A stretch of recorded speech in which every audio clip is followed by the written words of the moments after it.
Mirëmbrëma, Motër Maria Luisa, pyetja ime lind nga Biblia dhe do të lexoj tek Eksodi 4.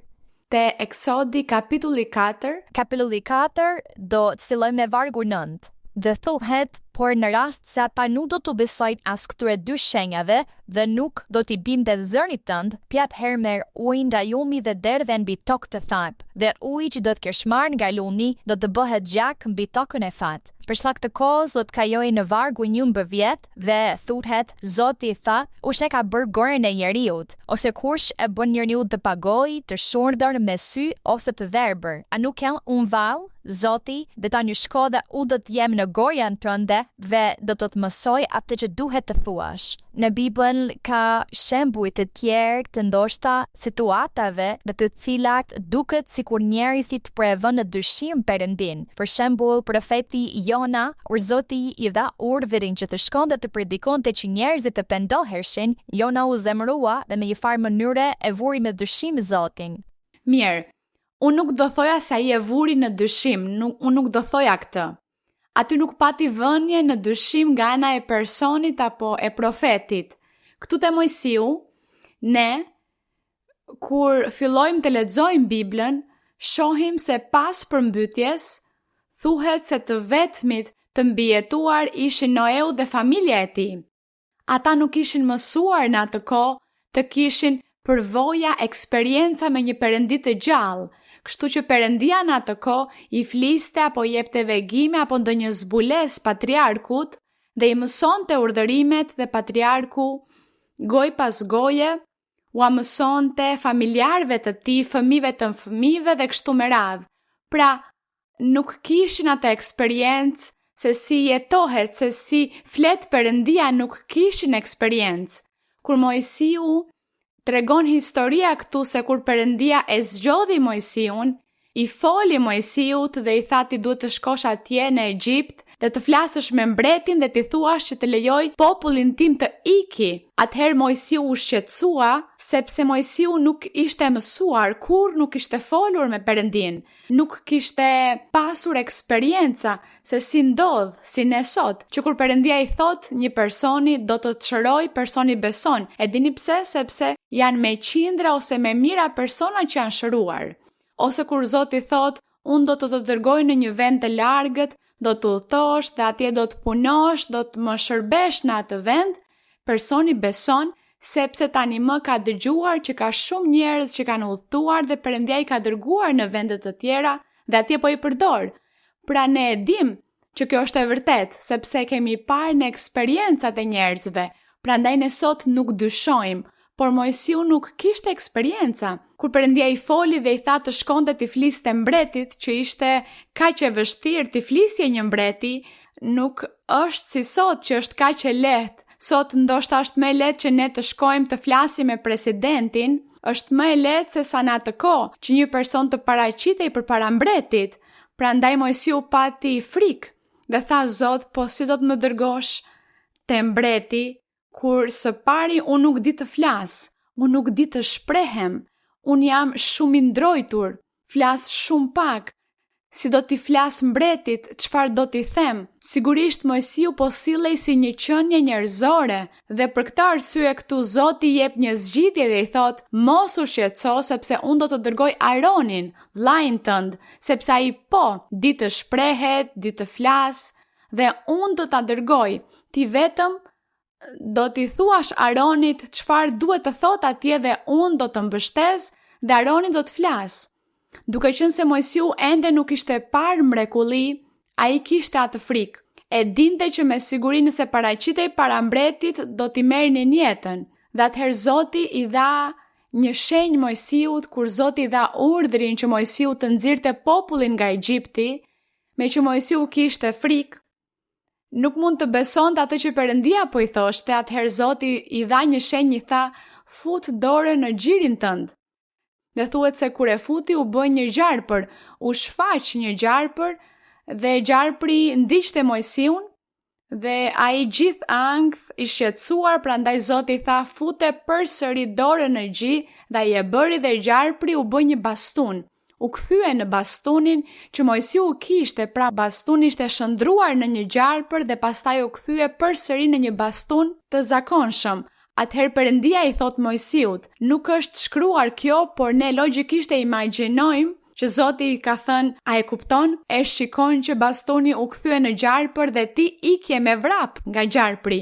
Dhe tani u kthye përsëri në bastun. A e shikon që unë jam i fuqishëm? Për çdo gjë që unë po të urdhëroj, unë jam ai që i bëj gjërat. Nuk je ti, jam unë që kam fuqi. Unë jam Perëndia që krijoi qiejt dhe tokën, prandaj mos dysho, mos ki frikë, beso që për gjithçka që unë po të urdhëroj, ti do të më bindesh.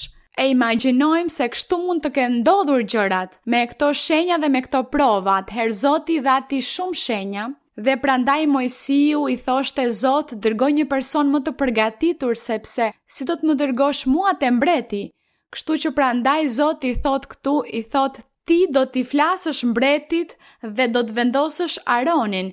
Ti do t'i flasësh Aronit në vargun 15. Do t'i vësh fjalët në gojën e tij dhe unë do t'jem me gojën tënde dhe me gojën e Aronit. Thot Zoti, unë do t'jem me gojën tënde që ai t'i fliste Aronit dhe thot gjithashtu do t'jem në gojën e Aronit kur ai të flas me mbretin dhe do t'ju mësoj çfarë duhet të bëni. Thot, ai do t'jetë zëdhënësi yt në popull te mbreti, kështu ai për ty do t'jetë goja për ty dhe ti për të do t'jesh si Perëndia. Ky ishte urdhri. Pastaj i thot, tani merre në dorë këtë bastun me të cilin ke për të bërë mrekullit. Me këtë bastun do të bësh mrekullit dhe nga aty e tutje Zoti fillon t'i jepte shenja Mojsiut që ai të besonte sepse ai nuk kishte eksperjenca të folurit me një Perëndi të gjallë dhe të fuqishëm. Dhe për këtë arsye këtu ne nuk mund të gjykojmë Mojsiun të themi sa mosbesues, si ka mundësi që nuk besoi, si ka mundësi që nuk u bind, jo. Nuk kishte pasur ato përvoja eksperjenca, dhe ai po kishte frikë se mos gabonte. Një lloj edhe me Jonas. Çfarë ndodhi me Jonan? Ai ishte një profet dhe Jona kishte dëgjuar që profetëve të Perëndisë, mbretërit e Izraelit ose të Judës që ishin të këqinj, jepnin urdhër që t'u merrnin jetën profetëve të vërtet, sepse profetët e vërtet u profetizonin qortime, i korrigjonin që të largoheshin nga mëkati, që të pendoheshin, të kërkonin Perëndin sepse Perëndia do t'i ndëshkonte. Këto ishin profecitë e profetëve të vërtet. Dhe mbreti zemrohej, të gjithë ata nuk u pëlqente ky mesazh dhe për këtë arsye kërkonin profetët e Perëndis për t'u marrë jetën. Jona ishte dëshmitar i kësaj. Atëherë kur Zoti i thot Jonas që të shkojë në Ninive dhe të predikojë që të pendohen sepse përndryshe do të shkatrohen të gjithë, do të vdesin, atëherë Jona tha, mirë, erdhi dita e vdekjes time sepse unë do të shkoj t'i flas këtij populli dhe me siguri Perëndia do të ketë mëshirë dhe nuk do t'u dërgoj vdekjen, atëherë unë dal si gënjeshtar, do të më kërkojnë që të më marrin jetën. Sido që t'jetë do të më marrin jetën sepse u thash që të pendohen, sepse në të kundërt do të shkatrohej qyteti. Kështu që aty nuk ishte asnjë vënie në dyshim, por ai ishte realiteti. Ai kishte parë dhe e dinte se si kishin vdekur dhe se si u merrnin jetën profetëve të Perëndisë dhe ai thoshte tani un jam një më shumë. Dhe për këtë arsye ai pati frikë dhe u fshe dhe nuk deshi të shkonte. Perëndia i detyroi. Ne e njohim gjithë historinë apo jo? Perëndia i detyroi dhe ai me të vërtetë shkoi dhe predikoi dhe rezultoi se populli u pendua. Kjo ishte ajo që Jona nuk kishte menduar, që populli do të pendohej. Kur Jona pa që Perëndia me të vërtet nuk e shkatroi qytetin, ai tha, e she Zot, ashtu siç unë të thoja, që ti do të pendoheshe në momentin e fundit dhe tani unë dal si gënjeshtar. Tani të gjithë do të thonë se unë jam një profet i rrem dhe atëherë do të më kërkojnë që të më marrin jetën dhe se si dal unë si gënjeshtar. Sepse ti je i mëshirshëm dhe për këtë arsye unë nuk doja të shkoja, thoshte Jona, sepse ti je i mëshirshëm, pendohesh në momentin e fundit. Dhe atëherë Perëndia i dha shembullin e bimës, që ai të kuptonte se duhej të kishte mëshirë për qenjet. Duke përdorur bimën i dha shembullin sepse thuhet se bënte shumë diell, ishte si një shkretëtir atje ku ai ishte ndoshta, dhe ai u strehua te një bim, nën një bim që e mbronte nga dielli. Dhe thuhet se papritur erdhi një krimb dhe hëngri bimën dhe ai mbeti i pambrojtur në diell të fortë duke vuajtur dhe ai u inatos dhe u trishtua sepse bima u tha. Atëherë Zoti i thot, dhe ti ke mëshirë për një bim, apo jo? Je i trishtuar dhe i inatosur sepse u tha bima. Dhe unë, i tha Zoti, dhe unë të mos jemi trishtuar që të shkatroj gjithë këtë popull që u pendua dhe më klithi dhe u penduan, atëherë unë i fala, më thuaj. Dhe aty Jona e kuptoi dhe tha, po Zot, ti ke të drejtë. Mëshira jote, nëse unë pata mëshirë për këtë bim, atëherë edhe ti po për një popull, Zot më mësove, më dhe një mësim. Në të ardhmen do të bindem për gjithçka që më urdhëron. Me siguri këtë i tha. Këtë e imagjinojmë, por duhet të ketë ndodhur kështu. Sepse kur kemi përvoja, eksperienca pas atyre eksperiencave, ne përsosim jetën tonë shpirtërore, gabimet që njeriu bën, dhe Perëndia na jep një eksperiencë dhe i themi Zot, në të ardhmen do të bindem, në të ardhmen nuk do të bëj më këtë gabim sepse nga mosbindja, sepse nuk kuptova, atëherë më erdhi një ndëshkim, por tani e di që do të bindem, do të besoj Zot. Kjo është ajo që ne bëjmë. Kjo ishte ajo që bëri Jona, prandaj nuk pati asnjë vënje në dyshim. Dhe ju doni të flisnit për figurat të tjera biblike që vunë në dyshim, motër, apo vetëm për Jonan? Jo, motër, shumë falemnderit për të shtegim kaq të bukur, ishte që ta rria te pjesa se çfarë do të thotë të vësh në dyshim Zotin. Ta vësh në dyshim deri në atë pikë sa të mos i përqej atij. Sepse ka momente sikurse na mësuat, ju tani kur ndiem frikë, theni Zot, i më thëllaj që unë do ta bëj këtë, por unë nuk mundem ose nuk e kam atë aftësi. Sot ne nuk mund ta themi këtë, sepse kemi parë shumë përvoja, eksperienca të personave të cilve Perëndia u ka folur, i ka bekuar, i ka ngritur dhe i ka mësuar dhe u ka dhënë gjithçka. Këta atëherë janë shembujt që kemi, prandaj ne nuk do të dyshojmë. Nëse Zoti thot diçka, nëse është me të vërtet Perëndia që po flet, sepse sot edhe ne këtu brenda kishës kemi gjithashtu një armik, apo jo? Ju e dini se kush është armiku? Që ndoshta përdor ndonjë person për të na mashtruar. Kjo është e mundur që djalli të hyjë, sepse duke qenë se në kishë ka njerëz të rinj dhe gjatë gjithë kohës vijnë njerëz për herë të parë, njerëz të rinj, njerëz që nuk i kuptojnë gjërat, do të ketë disa që vijnë dhe nuk besojnë sikur nuk e kanë Perëndin, atëherë djalli thotë ky është gati, sepse unë do ta përdor për të mashtruar këtë dhe atë dhe ti mashtroj këta. Kështu që me siguri kjo po mund të ekzistojë, që djalli të vi të mashtroj, të futet e dikush, të një person që nuk ka doktrinë, që nuk është kthyer tek Zoti, që thjesht shkon në kishë sepse i duket bukur, por asgjë më tepër nuk është kthyer tek Perëndia, djalli mund ta përdor. Kjo mund të ndodh, që ta përdor për të mashtruar dikë, kështu që brenda kishës ekziston po ashtu mundësia që shpirtra mashtrues të posedojnë, të kontrollojnë dikë për të mashtruar me profeci ose me një ëndër ose me një vegim. Dhe po ashtu ekziston mundësia që ne si njerëz të kemi emocione dhe të emocionohemi aq shumë dhe të imagjinojmë kaq shumë gjëra dhe atëherë rezulton që unë profetizoj gjëra nga emocionet e mia, nga ajo që unë po shoh, dhe atëherë shkova dhe i dhash një profeci të pasakt një personi. Kjo mund të ndodh. Kështu që për ta shmangur këtë, ne duhet të jemi të sinqert me Perëndin. Dhe kur jemi të sinqert dhe duam Perëndin dhe duam t'i pëlqejmë atij, atëherë edhe nëse vjen djalli të më mashtroj ose një demon të më mashtroj ose emocionet e dikujt të më mashtrojnë, Perëndia nuk do ta lejoj. Perëndia do të më ruaj, do të më mbroj dhe do të më ndihmoj, do të bëj që unë t'i hap syt dhe të kuptoj gabimin në kohë.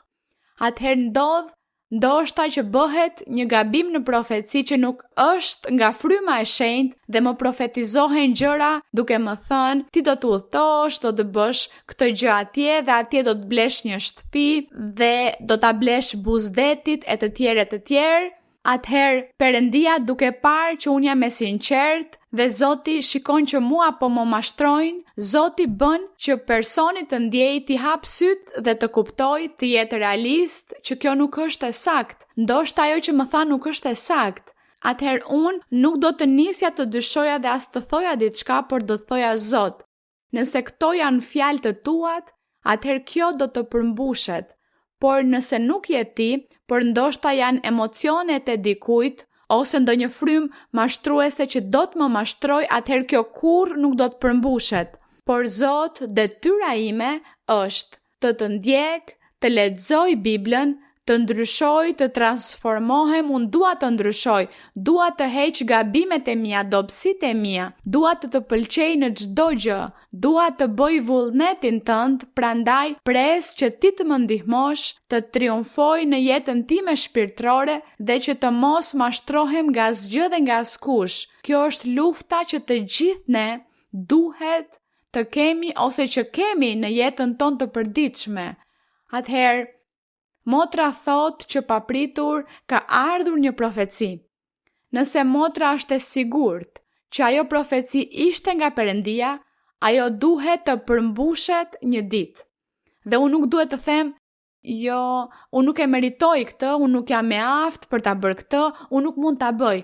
Jo, unë kurrë nuk do ta them këtë, por unë do të thoja, Zot, nëse është fjala jote, ashtu do të jenë gjërat, Zot. Unë do të hesht, do të vazhdoj të eci përpara në rrugën time, vazhdoj të kërkoj Zotin tim, dhe nëse ti fole, atëherë një ditë kjo do të ndodhë.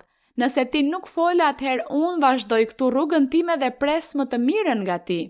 Kjo duhet të jetë jeta jonë. Mua më pëlqen t'ua them vëllezërve dhe motrave gjërat siç janë, që armiku të mos vi të na mashtroj. Dhe më pëlqen t'u them vëllezërve dhe motrave që duhet të jemi të kujdesshëm, sepse edhe brenda të njëjtës kish vjen armiku për të mashtruar. Le të kujtojmë se Zoti Jezu Krisht e mësoi këtë. Ai mësoi dishepujt e tij dhe u tha, sepse apostujt i thanë Zotit që kishin mbjell grur në një terren, u mboll grur dhe kur u rrit bima e grurit u shfaq edhe Ejgjra, sepse ishte djalli, thuhet se erdhi djalli dhe mbolli Ejgjër në arën me grur, dhe papritur u shfaq Ejgjra. Atëherë punëtorët i thanë Zotit pronarit, por kur ne mbollëm grur, pse u shfaq Ejgjra? Zot, do që të shkojmë dhe ta shkulim Ejgjrën dhe ta djegim? Atëherë Zoti u tha, jo, mos e bëni, sepse duke shkulur Ejgjrën, mund të shkulni edhe grurin po ashtu. Prandaj më mirë lërini të rriten të dyja bashk dhe në ditën e caktuar, atëherë Perëndia ynë do ta mbledh grurin në hambar dhe Ejgjra do të digjet, por kjo kur të jetë gati për të korrur. Kështu që kjo është pra vëllezër dhe motra, kisha tona, në kishat tona mund të infiltrohet djalli në disa zemra që nuk janë të sinqerta, që nuk kërkojnë Perëndin, dhe djalli infiltrohet dhe atëherë djalli mbjell Ejgjër, kështu që duhet të rritemi dhe të gjithë do të jemi këtu. Ne vazhdojmë të gjithë të ecim përpara, secili thot unë dua të ndryshoj, tjetri thot edhe unë dua të ndryshoj, por mirë, nuk e dim, shpresojmë që të gjithë të jemi grur. Por nëse ka Ejgjër, atëherë duhet ta lëm aty Ejgjrën dhe më mirë të jemi të zgjuar dhe të mësojmë shumë doktrinë dhe ta duam shumë Perëndin, që Perëndia të na ruaj nga Ejgjra, që Perëndia të na kujdes nga Ejgjra. Kështu është jeta jonë shpirtërore, motrat dhe vëllezërit e mi të dashur brenda kishave tona. Prandaj nuk do të gjykojmë, nuk do të shikojmë ky të jetë grur apo të jetë Ejgjër. Ti çfarë mendon se është, grur apo Ejgjër, dhe ti si ndihesh grur apo ndihesh Ejgjër? Ne nuk do ta bëjmë këtë gjë. Të gjithë ta konsiderojmë veten se jemi grur dhe se do ta duam Perëndin ton. Le të shpresojmë që Zoti të mos lejojë që Ejgjra të vijë në kish. Mirë. Kemi mësuar gjëra të bukura dhe të mrekullueshme. Uroj që këto ta vendosin në internet që të tjerët po ashtu të mësojnë. Mirë, motër, pyetja juaj ishte shumë interesante.